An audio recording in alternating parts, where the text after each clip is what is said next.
A dor é uma bênção que Deus envia aos seus eleitos. Não vos aflijais, pois quando sofrerdes, mas bendizei, ao contrário, o Deus Todo-Poderoso que vos marcou pela dor neste mundo para a glória no céu.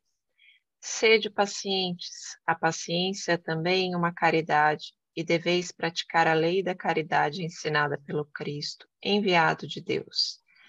A caridade, que consiste na esmola dada aos pobres, é a mais fácil das caridades, mas há uma bem mais penosa e, consequentemente, mais meritória. Perdoar aqueles que Deus colocou sobre nosso caminho, para serem os instrumentos dos nossos sofrimentos e colocar a nossa paciência à prova. A vida é difícil, eu o sei. Ela se compõe de mil nadas, que são picadas de alfinetes que acabam por ferir, mas é preciso considerar os deveres que nos são impostos, as consolações e as compensações que temos por outro lado. E então veremos que as bênçãos são mais numerosas do que as dores. O fardo parece menos pesado quando se olha para o alto do que quando se curva a fronte para o chão. Coragem, amigos. O Cristo é o vosso modelo. Ele sofreu mais do que qualquer de vós e não tinha nada a se censurar, enquanto que vós tendes vosso passado a espiar e vos fortalecer para o futuro. Sede, pois, pacientes, sedes cristãos. Essa palavra encerra tudo. Um espírito amigo, Havre, 1862.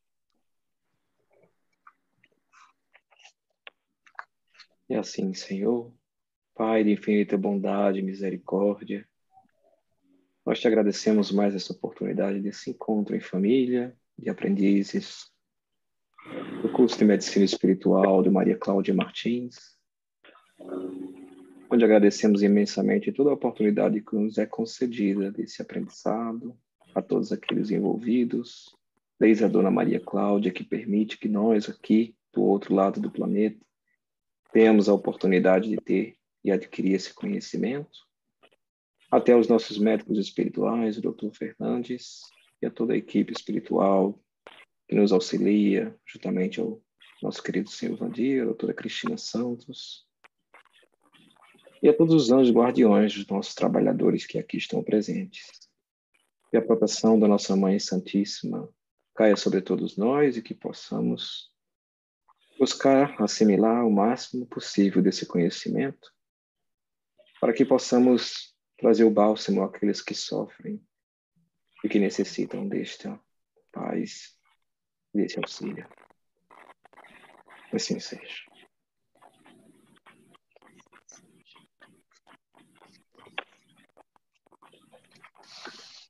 Vamos lá, muito obrigado mais uma vez por todos aqui presentes. Estamos aí na aula número 83, atuação do eletromagnetismo e da esquizofrenia, e entre aspas tem ali loucura, né? É um tema que me toca bastante no âmbito familiar, porque eu tive um tio querido, né, que já desencarnou, que era esquizofrênico, e que nós convivemos com ele durante toda a sua vida, né? E acho muito interessante o que a doutora Cristina nos traz, mas deixo aí aberto para os estudantes que estão com as primeiras perguntas aí. Quem não tem condições de trazer o texto, pode verbalizar. Eu posso começar? Por favor. Seu Vandir, aqui no começo a doutora Cristina fala, né, que o médium ele começa a ter alucinações e as perturbações são principalmente noturnas. Essa parte o senhor poderia explicar essas perturbações noturnas? O grande problema da noite com relação aos médios é porque aumenta a concentração do mal e diminui a do médio, né? Geralmente, eles se amedrontam por pouca coisa. E é aí que as sombras, justamente, elas avançam. E os processos obsessivos, às vezes noturnos, eles são mais violentos do que diurnos, né? O isolamento total, o silêncio da noite. Então, a atuação dessas entidades são mais intensivas. do que durante o dia, né? Durante o dia você pode distrair esse paciente, passear com ele, mas durante a noite ele está preso a um quarto, ao mundo dele, por isso que a complexidade nesse sentido é muito mais grave. Entendi, seu Vandir. Mas por mais assim que de repente só está o corpo físico, né? E no caso o corpo físico está ali, adormecido, e a gente sai. Mesmo assim, eles podem nos perseguir. É a atmosfera fluídica que ele prepara naquele ambiente, e quando aquele espírito sai do corpo, eles arrastam para regiões inferiores, eles fazem a projeção, né, da memória, aquele pesadelo horrível que a pessoa tem, aquelas formas estranhas. Isso tudo tem ligação realmente com as obsessões noturnas, né? Entendi. Giovanni, ainda nesse assunto aí, nós temos aí alguns sintomas que acontecem quando existem essas obsessões, né? Então, aí nós temos a palpitação do coração, quando tem essa presença espiritual aí próxima. Não é? Nós temos ali o peso que dá para sentir na nuca, não é? Como se fosse uma pressão ali na nuca. Quanto mais sensitivo você é, você tem outras sensações também. Já aconteceu de eu ter uma certa sensação na parte direita do cérebro. Qual sensação seria essa vinculada com o estado obsessivo? É como se fosse uma pressão. Eu acredito que a referida entidade ela estava querendo provocar aí alguma ação na placa periférica do médico. E aí isso é mais complicado, porque a gente compara ali, né, o HD do espírito, né? Atingir o HD, a coisa complica. E nos médios receitistas, sempre eles buscam, né, atingir o HD, né? Porque ali domina toda a parte emocional. E quando isso acontece, o médico tem que recorrer ao estado de mentalização imediato. Ele não pode só recorrer à prece achando que vai resolver, não. Ele vai ter que usar o eletrodo de bulbo como proteção. Ele vai ter que ter o campo magnético bem próximo dele, né, que vocês fizeram aí, para que esse campo absorva de uma maneira mais rápida, para que você se defenda, né? Então, o que acontece é que muitas vezes os médicos se entregam aos primeiros pensamentos e são dominados. Não, a gente tem que aprender a resistir, nós temos que persistir, ele desiste. Mas quando ele encontra espaço, né, podemos afirmar que é um soldado ganhando espaço numa guerra, o batalhão vem junto. E se o batalhão vir, esse médico está perdido, né? Então, os primeiros sintomas, eles devem ser combatidos com a prece. Caso se persista, esses médios devem recorrer à mentalização. Aí teve uma pergunta da Cíntia no passado a respeito dessa mentalização. Como é que faz a mentalização? Eu sei que está saindo um pouco do tema, pessoal, me perdoem. É porque eu acho que é interessante para todos nós, né? Essa mentalização, como é que é a recomendação de ser realizada? Eu vi alguns médicos aqui que a médica colocou sobre teste, e nessa observação dela foi interessante que alguns achavam que estavam fazendo correto, não estavam. Porque eles, na metade da mentalização, eles se perdiam. E não havia um estado vibratório positivo, né? Não havia nada.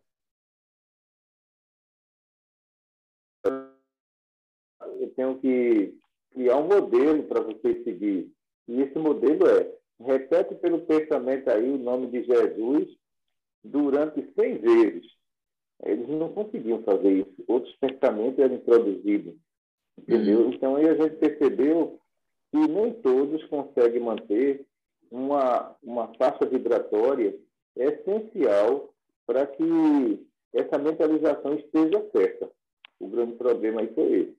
Então, aí nós percebemos que esses médios ficavam mais vulneráveis a processos de hipnose, PMHE, porque eles não sabiam se defender por causa da questão da mentalização ser mantida naquele momento ali.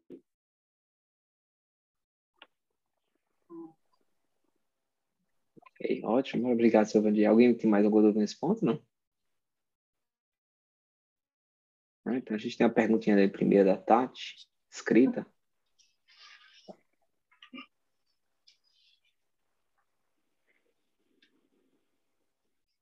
Tati, está conosco? Você está em mute. Está em mute. Desculpe, Chico. Você falou comigo? Falei. Opa. Você quer fazer sua pergunta aí? Ah, tá. Eu estava escrevendo. Seu Vandir, a minha pergunta é assim, as medicações podem ativar, aumentar o eletromagnetismo negativo nos médiums? Por isso que fala que as medicações não fazem efeito? Olha, vê só, existem razões aí que a gente tem que saber dividir, né? No caso da mediunidade por sonambulismo, as medicações pioram o estado neurológico do paciente, entendeu? No caso da questão esquizofrênica, pela dependência da medicação, a gente já sabe que o paciente tem problemas kármicos e necessita da medicação. E da medicação ele piora. O organismo está rejeitando porque não é a matéria que está doente, né? Porque mediunidade não é doença. Então, são as energias que estão desorganizadas. E essa desorganização energética é o que está provocando a doença. Então, recebemos aqui, quinta-feira passada, uma jovem de 13 anos de idade, com um sonambulismo belíssimo. E conversando com a mãe dela, a mãe disse, olha, eu parei o remédio controlado dela, porque quando eu estava dando o remédio, ela piorou. Então, o sonambulismo dela é mais, ela fica mais estática, né? Totalmente paralisada. E aí é interessante que ela não bebe água durante 24 horas e não come, mas também não sente sede e não afeta as funções físicas dela. Então, a gente estava explicando à mãe que ela fez correto. Foi intuição aí, do anjo de guarda da média, né? A mãe fez correto, suspendeu a medicação. Mas só que o sistema energético dela está desorganizado. A medicação não ia organizar isso. Então, caminhamos para a doutora Cristina, aí fez o primeiro tratamento dela, ela já começou a se alimentar, a beber água. Então, o sistema energético está voltando à estruturação normal. Então, isso quer dizer que, se o psiquiatra ele não for um psiquiatra espírita, as complicações do médio é muito séria. Por isso que é bom sempre a gente procurar um psiquiatra que ele seja espiritualizado ou espírita, né? Sim. Obrigada, seu Vandir. É uma boa sequência para a pergunta da Sandra, né? Exatamente. Eu perguntei aí, seu Vandir, como que é a aceitação dos médicos, né, os psicólogos, psiquiatras, com relação à esquizofrenia mediúnica, quando estes não são espíritas ou não têm nenhum conhecimento? Olha, eu acredito que no Brasil a psiquiatria avançou muito, né? Porque não são dois ou três, são vários psiquiatras que já entendem o que é mediunidade e já entendem o que é esquizofrenia. Então, os nossos estudos contribuíram muito para isso. Porque a partir do momento em que fizemos o CNE aberto e passamos todas essas informações, a gente viu que a quantidade de sonâmbulos que chegou aqui foi muito grande. E os relatos do sonâmbulo, olha, eu fui psiquiatra, ele não era espírita, ele passou remédio, eu piorei. E, de repente, a gente caminha para o nosso aqui, né? Doutor Elaine, doutor Alberto, que é espírita, e vai entender muito bem como trabalhar isso. Porque fora daqui a gente encontra também, no interior do estado, um drama muito sério, né? De psiquiatras muito materialistas. E os pacientes falam que escutam vozes e ele dá uma canetada de medicação, né? E às vezes até diz para a família que aquilo ali é loucura. E sabemos que ali é claro audiência, aquilo não é loucura de jeito nenhum. E outras vezes a gente percebe também que eles não fazem a redução de medicação. Eles mantêm a medicação no médio. Então, esse médio fica complicado, porque você anestesiar a mediunidade é praticamente impossível. E o que acontece com eles é que eles ficam mesmo de uma forma robótica, né? Totalmente paralisados, não conseguem nem andar de tanta overdose de medicação. Então, por aí a gente observa que na cidade de Recife a coisa avançou, mas no interior do estado a gente percebe que não. Então, eles continuam ainda, né, naquela questão da escutou voz, é esquizofrênico, viu um espírito, esquizofrênico. E aqui na cidade não se aplica mais isso. Que bom. Que deve teve... ser difícil, né? O psiquiatra ou o psicólogo que não seja espírita aceitar, né? Não deve ser, eles não devem ser muito Nós receptivos. temos aqui 7 psicólogas, né? Mas as psicólogas todas são espíritas. A facilidade de trabalho é muito grande, né? Em alguns hospitais também tem psicólogo atendendo, é outra coisa. Você ser atendido por uma psicóloga espírita é outra coisa. Então, o paciente fica à vontade, ele não tem medo, ele não é repreendido quando diz que vê espírito. Então, por isso que o nosso encaminhamento é mais para aqui, para Maria Cláudia. A gente não encaminha para fora. Já que aqui é de graça, então faz aqui mesmo, né? Sim, sim.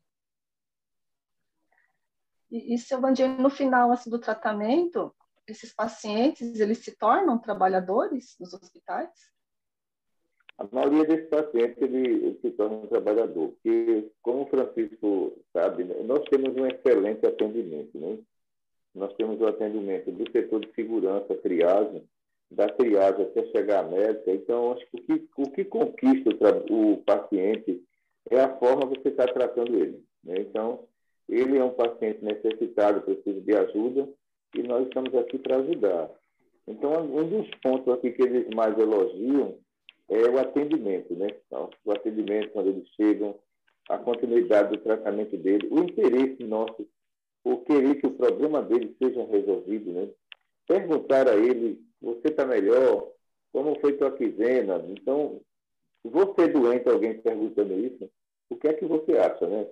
Então, você vai dizer o quê, né? Esse aqui é meu lugar, né?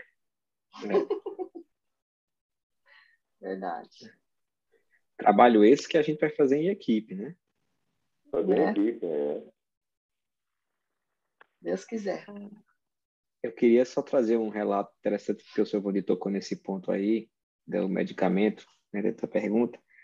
Na época que eu fui no psiquiatra, porque estava naquele estado de deslocamento periférico, né, do corpo, então eu ficava muito... O que eles chamavam naquela época era depressão. Mas não era depressão, né? A gente sabe. Então, eu tinha síndrome do pânico, tinha outras coisas ali que foi decorrente daquele estado de perseguição kármica, né? Não sei, essa irmã que eu tinha. E interessante é que quando eu fui no psiquiatra, ele passou o Tegretol e eu comecei a tomar o Tegretol, né? E ele me deixava completamente adormecido. Uma pessoa assim, tipo, ou com sono profundo, ou então muito assim, tipo, como se fosse, como é que eu posso falar? Sem ação, uma pessoa muito, sabe, calma, muito devagar, muito lenta, né?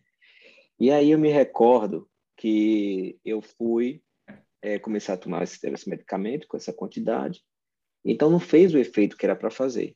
E aí quando eu saí desse estado de depressão, aí o médico disse, não, então agora você pode reduzir a quantidade, vamos diminuir a dosagem. Aí eu peguei e disse, significa que eu não vou mais ter isso? Aí ele disse, não, provavelmente não, agora que já deve ter passado, você não vai ter mais. Aí foi eu reduzindo, na mesma semana, voltou o mesmo estado que eu estava antes, né? E aí eu fui para outra consulta com o médico. Aí o médico chegou lá e disse, não, então a gente reduziu, não deu certo, vamos voltar para o medicamento. Aí eu falei, mas você falou que não ia mais ter. Não, mas é porque a gente se enganou, a gente tem que ir testando, não sei o quê. Eu me recordo, quando eu cheguei em casa, e eu olhei para a caixa do remédio, eu disse assim, quer saber de uma coisa? Eu não vou melhorar com esse remédio. Eu não quero passar minha vida tomando remédio. Eu vou melhorar sozinho com a minha força de vontade. Isso foi o que eu falei para mim na época. Eu peguei aquela caixa de remédio e disse, mãe, vem aqui. Aí minha mãe veio e disse, ó, tá vendo essa caixa de remédio? Puf, joguei no lixo. Ela, mas meu filho, você vai jogar no lixo. Eu não tomo mais esse remédio. A partir de hoje eu não tomo mais o remédio. Então foi uma força de vontade que obviamente foi uma intuição do meu anjo guardião, né? Dizendo, olha, não é isso, não é esse remédio que vai te levar entendeu? O que você tem não é esse problema de saúde que esse médico acha que você tem, né? Então imagina a quantidade de pessoas que não passa por esse tipo de atendimento e que às vezes não tem essa intuição, né? Porque estão tão adormecidos que eu precisei estar num estado de retornando a tomar o medicamento ou indo voltar a tomar o medicamento para eu poder ter essa consciência, né? Porque quando você está tomando medicamento, você não tem nem essa consciência. Isso é verdade. Porque eu também cheguei mais ou menos assim, igual, né? As minhas perturbações, as pessoas falavam que era para eu procurar psicólogo, aí também psiquiatra para tomar remédio, porque eu já estava entrando em estado de depressão, né?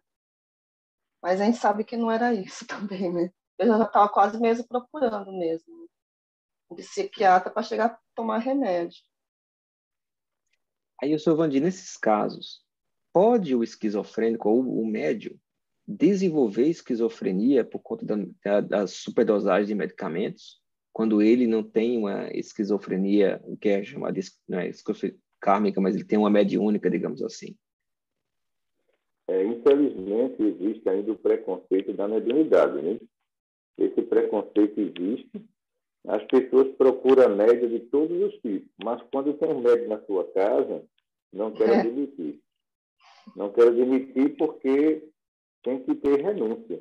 Isso. E essa palavra médio, né, para muitos ignorantes, tem vários significados, mas não positivos, negativos.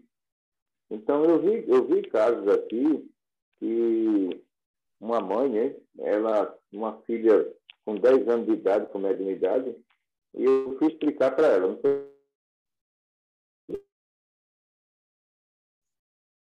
Ela entendeu muito bem o que era mediunidade, só não quis entender a renúncia da mediunidade na vida dela. Então, ela disse, olha, eu não vou tratar disso, e ela vai tomar remédio controlado para o resto da vida, que eu não quero isso.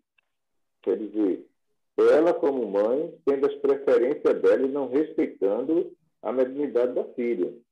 Ela responde no mundo espiritual, né? Então, se aquela criança se tornar esquizofrênica, ela vai responder. Para a justiça divina é um crime, entendeu? Porque quando ela assumiu a gestação, ela sabia que ali não há mediunição. E quando essa médium nasce, ela não quer deixar de beber, ela não quer deixar suas diversões, justamente por quê? Né? Porque vai assumir o compromisso também junto com a filha. Isso acontece aqui, acontece mesmo, porque a faixa etária de idade dessas mães está aí entre 25 anos, entendeu? Engravidaram aí com 15 anos, e é muito complicado. A gente vê criança média, e a gente fala para o pai aqui, olha, seu filho vai ficar bom. Ele diz como? Se o senhor parar de beber, porque isso aí é a mediunidade da criança. Eles não querem, mas querem estar toda segunda-feira numa emergência pediátrica. Então, quando se tem um médico em casa, tem que se ter uma reforma, né? Então, você tem que dar condições para que esse médico ele não adoeça dentro do ambiente. Mas quando essa condição não existe, esse médico nunca tem saúde, né? E a culpa não é do espiritismo, né? Ele veio médico para trabalhar. Você vai dizer, então, no caso, né? No meu caso, assim, se eu não tivesse seguido pelo lado de ter procurado, igual, né, que eu passei, né, pelo grupo daqui do Japão, ter encontrado com os hospitais, se eu não tivesse seguido, acho que as intuições do meu anjo da guarda, e tivesse seguido, no caso, né, do psiquiatra para tomar remédio, acho que eu teria virado uma esquizofrênica, não é? Mas provavelmente sim, porque seus inimigos desencarnados iam lhe encontrar. e encontrar você vulnerável com medicação. Como a mediunidade é lhe proteger? Não é lhe proteger, porque anestesiar energias é impossível. É o que a gente fala para as mães aqui. Olha, é impossível. Você vai dar a medicação, vai acalmar hoje, mas amanhã a agitação dobra. E muitas mães querem o quê? Né? Elas querem o bem-estar dela, mas não querem ver os filhos. E, no seu caso, o caminho foi esquizofrenia, porque algumas pessoas que moram aqui no bairro, que eu vi que mediunidade e medicação não combina, hoje são pessoas loucas que vivem no meio da rua, né? Nossa. Mas e nas famílias dos pais, né, por exemplo, que tem crianças mediúnicas e que começa já a desenvolver já no começo ali, da infância, né? Recentemente eu vi a minha filha, de 3 anos de idade, ela estava ali quase recebendo um espírito um dia, entendeu? Que minha esposa foi lá e ela estava lá. Interessantíssima a cena, e eu estava ali assistindo, né? Enquanto minha esposa estava tentando acalmar ela, e eu percebi que existia a presença de um espírito ali do lado e tudo mais, e deixei ela se acalmar, né? Fiz uma oração com ela, e aí ela se acalmou e tudo mais. Depois eu fui falar para minha esposa até, né? Até disse a ela, você sabe o que aconteceu, que estava acontecendo ali? Ela disse, ela estava semi-acordada, não sei o que é, mas você sabe o que aconteceu? Não. Aí eu fui explicar para ela, ela disse, não foi isso não. Mas enfim, a pergunta é mais sentido dos pais que passam por essas situações. Porque espíritos tem todo canto que a gente convive. A gente atrai, a gente não tem como criar uma proteção né, suprema, digamos assim, dentro do nosso lar. Temos o nosso marido, nossa esposa, que ou segue nossa linha de pensamento ou não seguem. Como é que a gente trabalha nossos filhos? Não é? É dentro da paciência? Como é que é, seu Vandir? Deixa eu dizer uma coisa a vocês. Não é dentro da paciência, é dentro do exemplo. Hein? O exemplo é fundamental. Porque, geralmente, a criança ela vai buscar o pai mais calmo. A mãe já agitada já quer distância. Por quê? Elas se acham protegidas. Então, acredito que se a missão é dos dois, pessoal, alguém tem uma visão melhor sobre mediunidade, a gente não pode entrar em contradição. Não é verdade? Não podemos entrar em contradição. Então, se a minha visão está vendo que aquilo é mediunidade, né? Como uma esposa minha, ela vai dizer o contrário. Não é. Ela está trabalhando a favor ou contra? Trabalhando contra. Ela não está trabalhando a favor. Então, a gente só fala daquilo que dá testemunho. Essa palavra não é minha, é de Jesus. Ele falava isso, né? Eu só posso falar daquilo que eu dou testemunho. Então, se eu dou um testemunho que aquilo é mediunidade, alguém vai dizer o contrário, como vai se...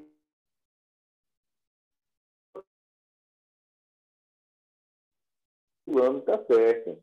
É o sintoma que eu sinto. Mas, espera aí, é meu pai que está dizendo que está errado. Então, na mediunidade, as pessoas têm que se unir com o objetivo, porque enquanto estiver ali na infância, é uma coisa. Quando chegar na adolescência, os hormônios, os processos obsessivos serão mais graves. E a criança, a adolescente, vai acreditar em quem? Claro que ela vai correr para o lado negativo, vai dizer, olha, não é isso que você está dizendo, que eu passei a vida inteira ouvindo que isso é doença, e é doença. Então, quando você tem um médico dentro de casa, é para se unir forças, entendeu? Vamos unir as nossas forças. Porque, do jeito que nós educamos os filhos para a sociedade, nós temos que educá-los também para a mediunidade. E isso é um conjunto que une marido e mulher, sem haver nenhuma contradição com relação a isso. Você pode ter a sua crença, respeitamos a sua crença. Mas eu digo uma coisa para você, mediunidade tem crença? Mediunidade não tem crença, ela está em toda parte, não é isso? Ela está na igreja católica evangélica, está no budismo, não tem... uma questão de cuidar dessas energias para que isso não venha prejudicar a família lá na frente. Então, algumas pessoas, elas têm a mania de querer uma facilidade enorme e se negam ao fato. De que forma, né? Essas pessoas dizem, olha, Eu procurei alguém e ele disse que podia arrancar a mediunidade do meu filho. Aí a doutora Cristina disse, se ele faz cirurgia para arrancar energia, não tem como arrancar energia. Então a pessoa disse, mas a pessoa disse que eu pagasse a ela 4 mil reais que ela faz. A médica disse, olha, tem dinheiro, faça, mas está me enganando. Está me enganando. Então, existe essa questão da fuga, a fuga da realidade do compromisso. Isso pode existir num casal, pode existir num casal. Porque muitas vezes, quando o casal vai falar, e lá vem você, né, com essa história. De novo isso? Sim, mas eu pergunto, você está querendo ajudar seu filho naquilo que você entende. Sua esposa entende? Não entende, pessoal. Não entende. Então, eu acho que quem não entende tem que ter humildade de aprender. Entendeu? Por quê? A justiça divina não vai querer saber de você assim, olha, eu deixei ela à vontade para eu ser bonzinho para eles. Quando a justiça divina coloca um médio dentro de casa, vai cobrar daquele que tem mais e daquele que recebeu mais, não é isso? Pois é. Quem mais recebe, mais é cobrado. Oi, Samela. É mais cobrado, né? Silvânia, com relação, né, às crianças, que nem o Chico falou da filha, né, que estava recebendo ali quase, quase, quase recebendo um espírito. As crianças, elas não têm uma, não tem uma proteção com esse tipo de coisa pela idade, seu Vandir? Olha, na mediunidade natural, geralmente na mediunidade natural, os espíritos superiores protegem muito, né? Porque a idade, o pouco desenvolvimento dos órgãos não dá.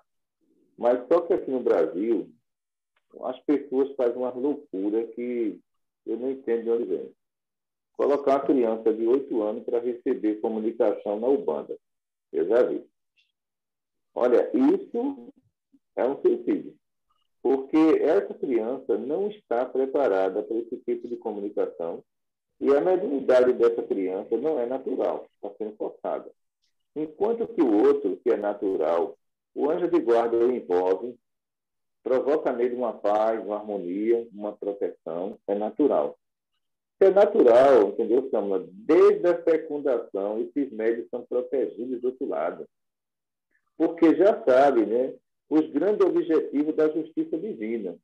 Agora, em outros casos, isso é forçado aqui no Brasil.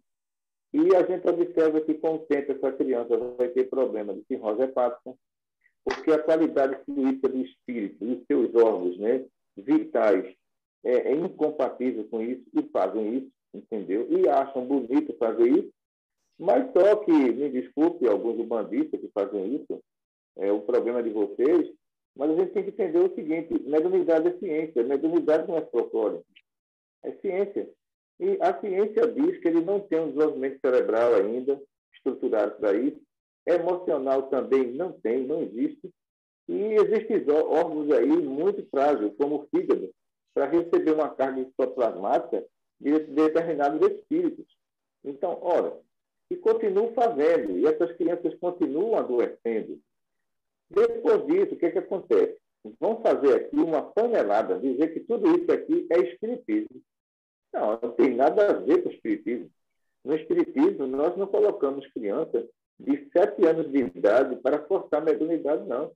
Essas crianças de 7 anos, vê naturalmente, já foram preparadas, não se assustam, enquanto aquelas que foram forçadas, essas podem chegar também à esquizofrenia, viu? Porque elas não estão preparadas para essas formas estranhas, de vibrações tão baixas, que vão se aproximar delas, né? E aí, Silvanil, no sentido das crianças que não estão, no caso, nesse caso do Umbanda, né? Mas que estão, por exemplo, assim, nos nossos lares e recebem essas aproximações espirituais e acaba incomodando elas, a proteção do anjo guardião delas não é o suficiente para não deixar isso acontecer? Crianças com 3, 4 anos de idade. Vê só, o suficiente é a proteção da camada fluídica dentro do lar, para que isso não aconteça e para que o anjo de guarda tenha acesso àquela criança. Então, se ele não tem acesso é difícil. Então, o que acontece? Todo lugar onde tem atmosfera fluídica, a sua casa é uma atmosfera fluídica criada por você e pelos membros que tem ali em volta. Então, se há negação da mediunidade, você já formou uma atmosfera fluídica favorável a esses espíritos. Se de repente se aproxima de uma criança e você pede para a criança fazer uma prece, e de repente a esposa pede para tomar uma medicação, a criança vai acreditar em quê? A gente está ajudando a quem? Estamos ajudando a entidade, não estamos ajudando o anjo de guarda. Então, hoje, na sociedade moderna, as crianças que estão ajeitadas, o que é que se fazem? Dá um celular, entendeu? A criança está chorando, se dá um tablet. Mas e a prece? E a fé? Fica onde? Nós fizemos uma troca muito perigosa. Nós trocamos a fé, nós trocamos os ensinamentos por um celular, um tablet. Então,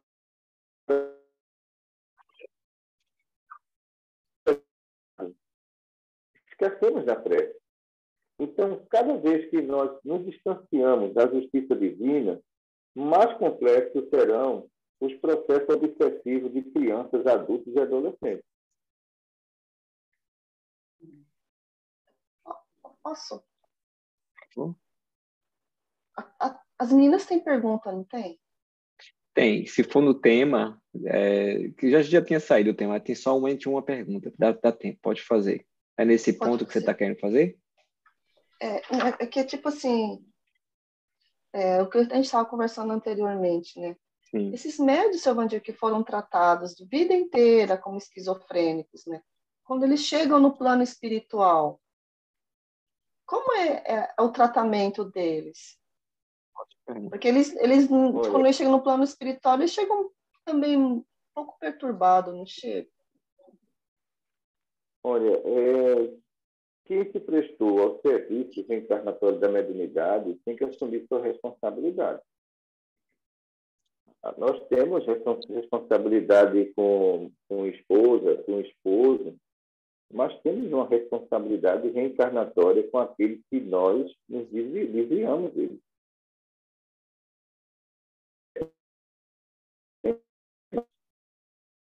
O que é de Deus, muitas vezes as pessoas não dão preferência a isso, de jeito nenhum. Sabendo nós que estamos vivendo aqui uma passagem, mas nessa passagem a gente quer defender o que é nosso. Não queremos defender o que é da justiça divina. Então, quem pediu essa mediunidade vai ter que responder quando voltar. Quem tinha mediunidade, tinha consciência que tinha que trabalhar e sair na loucura, poderia ser que aquela mediunidade fosse até missionária e agora virou expiatória. Serviço do bem, você não assume o compromisso com a direção da casa, com o seu Vandir, você assume com a justiça divina. É o que eu digo aos médios que, durante a sua trajetória como receitista, caíram, abandonaram. Eu disse, olha, eu não devo nada dentro do receituário a Deus, eu estou fazendo a minha parte. Se caíram, vocês vão ter que responder, sou eu que vou ter que responder por vocês. Eu induzi alguém à queda? Não induzi, pelo contrário, tentei salvar de todas as formas. Não deu, então segue seu destino. Agora, o meu ponto de vista, o meu porto seguro, ele vai continuar. O meu objetivo vai continuar. Então, como aquilo que eu disse, quem muito foi dado, muito será cobrado. Então, eu tenho plena consciência disso. E o que acontece com muitos médios é ter as suas preferências sem medir as consequências lá na frente. E qual é essas consequências? É a loucura, entendeu? É a queda sexual, é a ambição financeira. Então, todos esses requisitos de inferioridade, esses médios vão em busca sem medir as consequências da sua volta para o mundo espiritual. Então, Dona Maria Cláudia diz assim, olha, a vinda é necessária, meu filho, mas a volta é obrigatória. Não tem toda razão. A volta é obrigatória. A volta é a prestação de conta de tudo que você fez de tudo que você negou e de tudo daquilo que você não fez. É pior ainda. Então, de repente, esses médios, eles chamam de suicídio mediúnico. Eles cometem um suicídio mediúnico. Porque vê espírito, conversa com espírito e não acredita no mundo espiritual e no seu destino. Então, isso significa suicídio. Quando voltam perturbados, esquizofrênicos, obsessores circulando em volta deles, atormentados. Então, aí vem aquela pergunta, valeu a pena? Não valeu, de jeito nenhum. Posso fazer só mais um, porque já tem que sair, Francisco? Desculpa, meninas.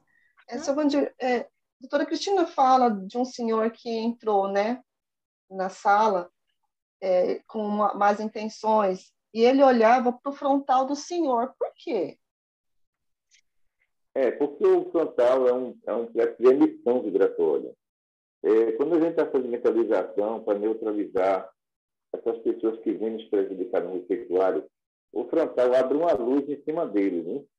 E quando abre essa luz, domina o campo magnético dele, e as entidades que ficaram lá fora, que queriam entrar, não conseguem, porque o campo dele está neutralizado. Por isso que Deus, porque se ele conseguir fechar o frontal, você desmaia, né? E quando você volta, é uma perda de memória aí de 1 minuto a 2 para voltar ao normal. Nós temos que segurar a vibração. Então, nós seguramos a vibração, quem passou mal foi ele. Eu não passei mal, mas ele passou muito mal, teve muitos tremores. Então, para a gente entender a beleza da mediunidade, quando a gente usa para o bem, né? Uhum. E aí disse que o senhor olhou para o timo dele, né? A doutora Cristina olhou para o timo dele. O timo a gente pode neutralizar também, porque a descarga frontal ela é distribuída. Então, depois a gente vai para o timo.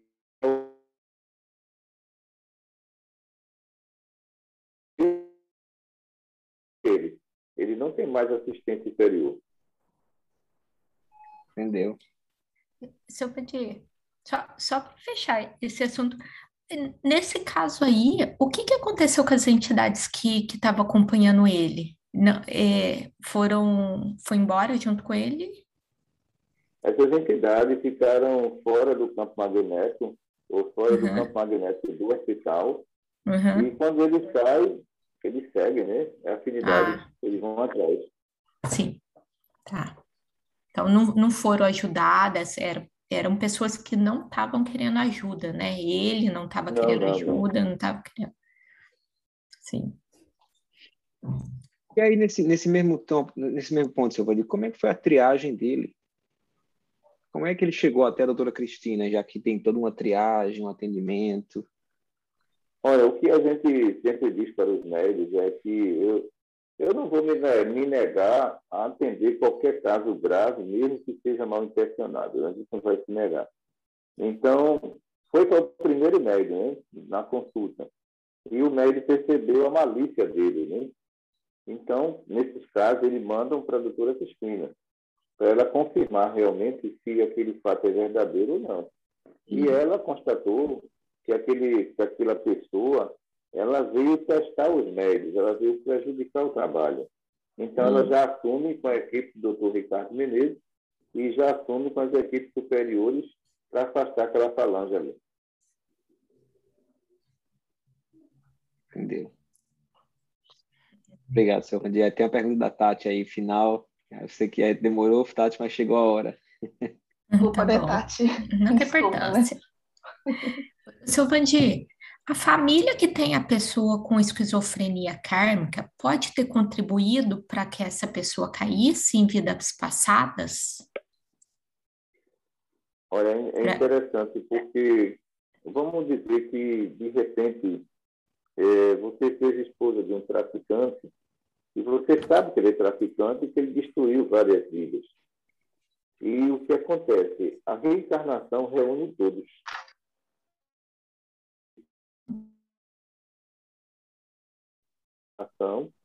E a maioria daqueles filhos que ele viciou, que eram amigos, agora seus filhos. A coisa é séria, né? Não? Nossa. Então, você terá uma família de esquizofrenia kármica com um peso de um débito altíssimo nesse casal.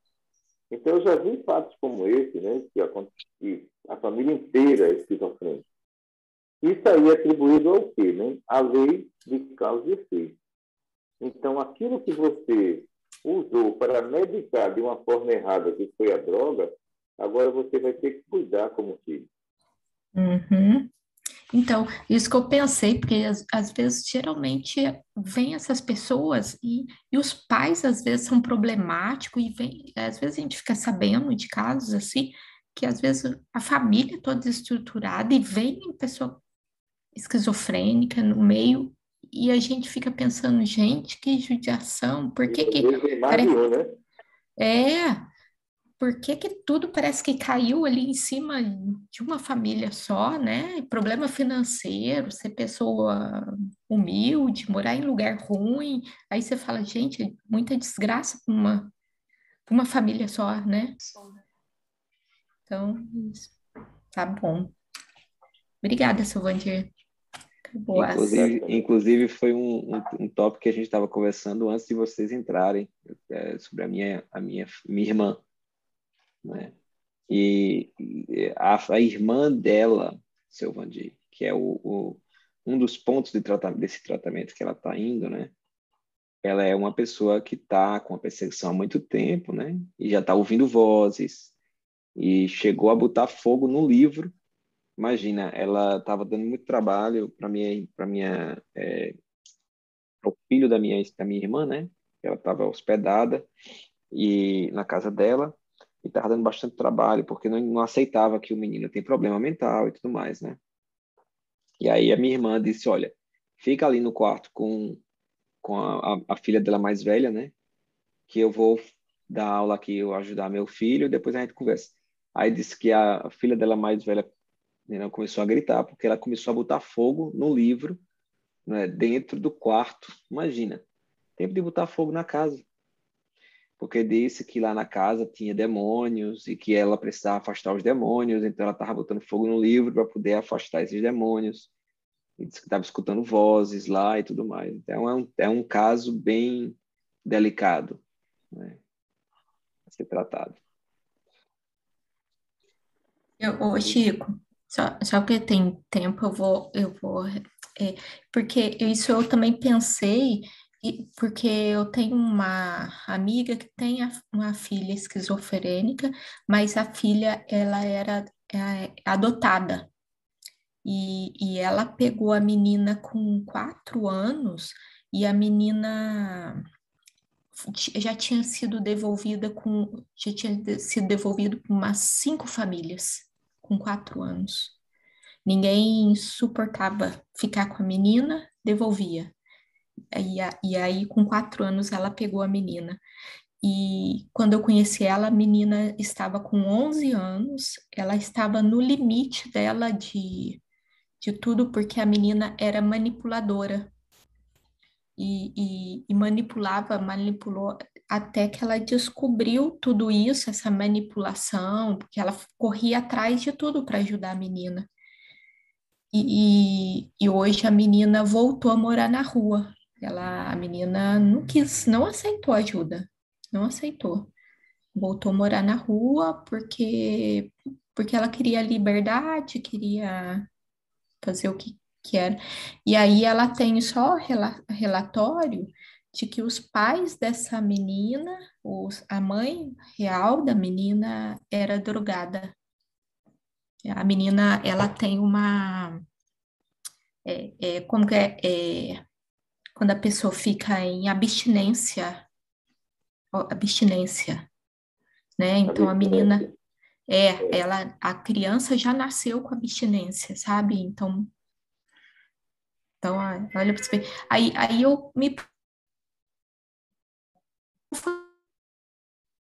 Quando a gente pega a criança com adoção, às vezes o karma não é seu, né? É da mãe que abandonou. Quatro pessoas entregou, né? Não quis. Então, para essas pessoas aí, não tem nenhum débito, porque o débito não deve, né? Mas aí a gente percebe que é um espírito que é inferior, tem assistência inferior, e a família que entra nisso se complica, né? Sim, eu lembro que na época, a menina com 11 anos, ela tinha medo, porque ela tem mais duas filhas, ela tinha medo da menina pegar uma faca e matar a família inteira. E pode, né? Pode ocorrer, porque ela tem um trauma de abandono Uhum. e a inferioridade dela não superou esse trauma, né? Não, não. Tá bom. Tá vendo? Obrigada, Vamos Silvia. lá, então. Agradecendo mais uma vez o seu Vandir. Não é? Obrigado também Faltamos a ainda 6 vocês, a gente minutos. está previsando. Obrigada, Silvânia. Você gostaria de fazer a nossa oraçãozinha final, seu Vandir? Mas claro que sim, perfeito. Senhor Jesus, só temos a te agradecer, Senhor, pelas inspirações que caíram do alto, porque sabemos, Divino Mestre, que tudo vem de tua parte. Em teu nome damos por encerrado nosso estudo. Muita paz para todos e boa noite.